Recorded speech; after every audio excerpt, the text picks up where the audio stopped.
Hi, Assalamualaikum. I'm Izatul Farhana Binti Senari. So, for this special project, I have chosen the topic of culture and organization.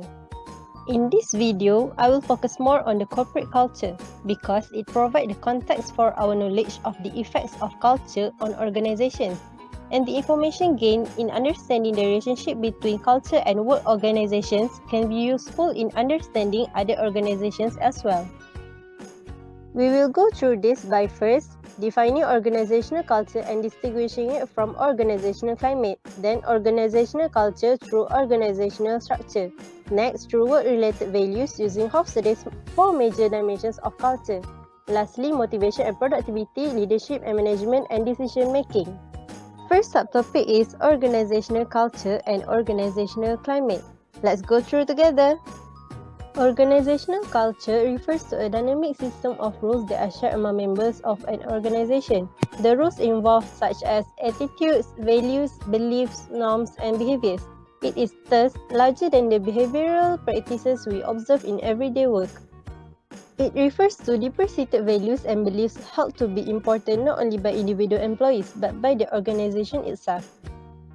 Meanwhile, organizational climate refers to a shared perception of the way things are around here by Rachels and Shader 1990, in which a shared perception of organizational policies, practices, and procedures. Now, for the second subtopic is culture and organizational structure.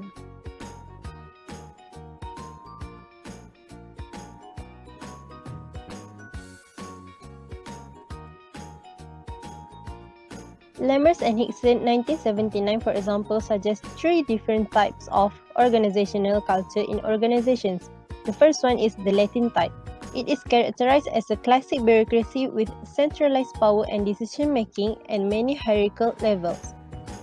In contrast, the Anglo-Saxon type is more or less the opposite, with less centralization, more diffusion of power and decision-making, and less hierarchy in the bureaucracy. While the third world type is characterized by greater centralization of decision-making, less formalization of rules, and a more paternalistic or traditional family orientation.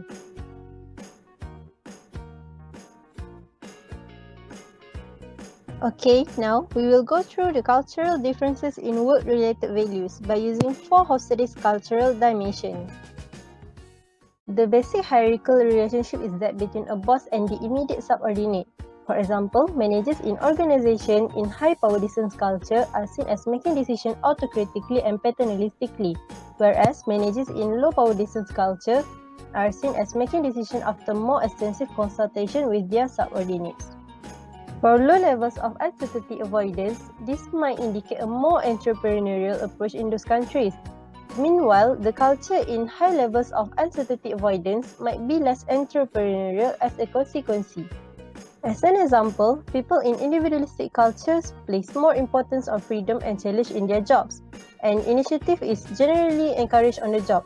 On the contrary, in collectivistic cultures, freedom, independence, and initiative are normally frowned upon. For example, managers in cultures high on masculinity value leadership, independence, and self-realization. Cultures low on masculinity place less importance on these constructs.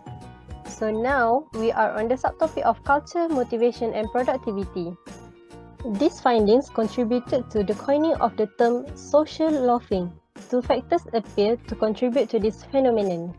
Early cross-cultural research on collectivistic countries and their productivity have found that not only did social loafing not occur, but exactly the opposite occurred, in which social thriving happened. Now, let's see the subtopic of culture, leadership, and management styles.